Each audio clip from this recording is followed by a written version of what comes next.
Ahora, la inflamabilidad, ¿qué es lo que podría hacer? Primero que todo, es una propiedad, una característica que van a tener algunas sustancias. Esa característica va a permitir que las sustancias puedan combustionar. Y la combustión es una reacción química. ¿Qué quiere decir eso? Que cuando se produce una combustión, va a haber un cambio en la materia. La materia se transforma. Por ejemplo, aquí, el metano, CH4, que es un gas, reacciona con el oxígeno, que está en el aire, que también es un gas. Luego de eso, la reacción química produce, como una reacción química ideal, dióxido de carbono, CO2, que es un gas, y agua, ¿cierto? Que también está en estado de gas, por la alta temperatura que salen los gases de la combustión. Recordemos, ¿cierto?, que esta es una combustión ideal porque en la realidad hay otras sustancias como el monóxido de carbono, también va a haber oxígeno, hollín, y si consideramos un combustible como el IFO 380, diésel marino u otro, tendríamos que tomar en cuenta otros componentes y por lo tanto, dentro de los gases de la combustión también habrían otras sustancias.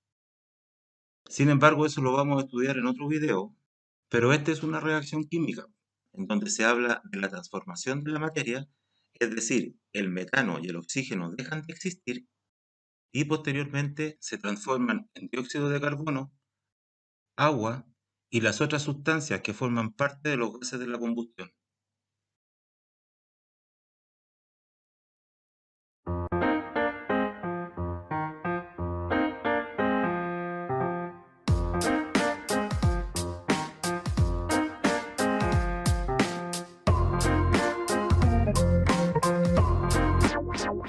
Y además la combustión tiene una gran liberación de energía calórica.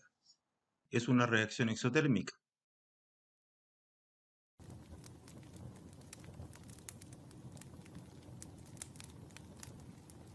Se define reacción exotérmica como aquella que libera energía en forma de luz o calor.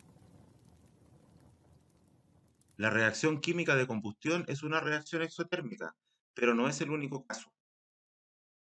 Otros ejemplos de reacción exotérmica son la formación de amoníaco, la oxidación del sodio, la reacción entre el agua y el ácido sulfúrico.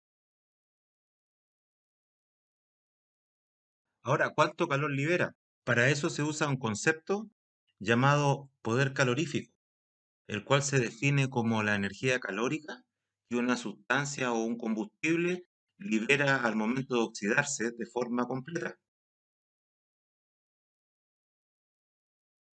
Se expresa en unidad de energía sobre unidad de masa, pero también puede ser sobre unidad de volumen o unidad de mol.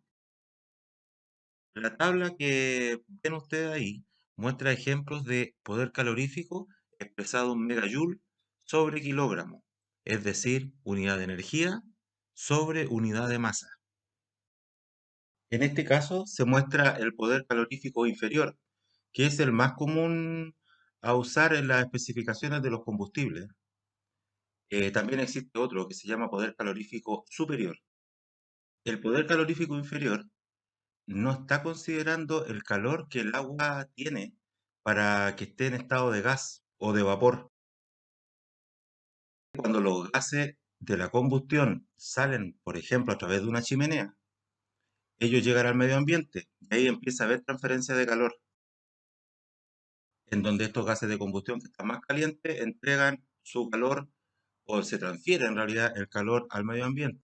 Y eso implica la condensación del agua producida en la combustión. El poder calorífico inferior no está considerando esa energía que está teniendo el agua. O sea, desde cierto punto de vista sería la energía aprovechable, ¿cierto? En una maquinaria. Obviamente considerando la eficiencia propia de la maquinaria.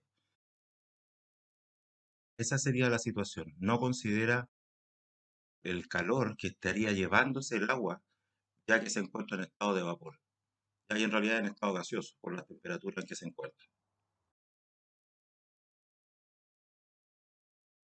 Quiero dejar en claro por efecto del video que estamos viendo, que cuando me refiero al calor que se lleva el agua en estado de gas, me refiero al agua producida en la combustión y no al agua que está vaporizándose en la caldera, que es lo que está mostrando el video, en donde parte del calor que se produce en la combustión es transferido a esa agua que está inicialmente en estado líquido en la alimentación de la caldera, y debido a esa transferencia de calor se logra vaporizar esa agua.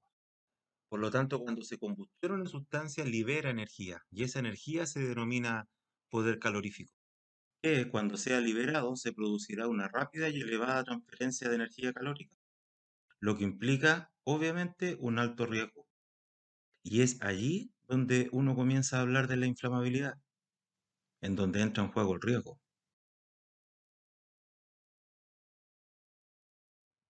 Vamos a decir que la inflamación es una característica o una propiedad que poseen los hidrocarburos y otras sustancias, obviamente, que implican un alto riesgo durante el transporte.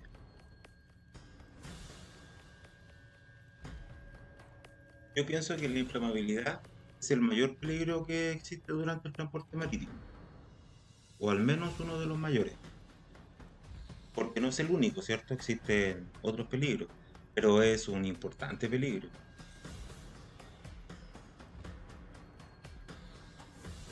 Sin embargo, para otros usos, la energía que se va emanando en procesos de combustión son fundamentales. Por ejemplo, para producir vapor en una caldera, en los incineradores, en los generadores eléctricos a combustión, en el motor principal, entre otros. La combustión es el proceso en sí, la reacción química. Pero cuando ya hablamos de la inflamación, eso está asociado más hacia el riesgo, a las posibilidades de incendio y también los otros riesgos asociados a la inflamación, como pueden ser emanación de gases tóxicos, emanación de gases asfixiantes, riesgos de intoxicación, obviamente, contaminación ambiental, explosión, daño de los materiales, daño de las cargas, y así varios riesgos, si te das cuenta, nacen solo por una característica de peligro que es la capacidad que tiene de combustionarse.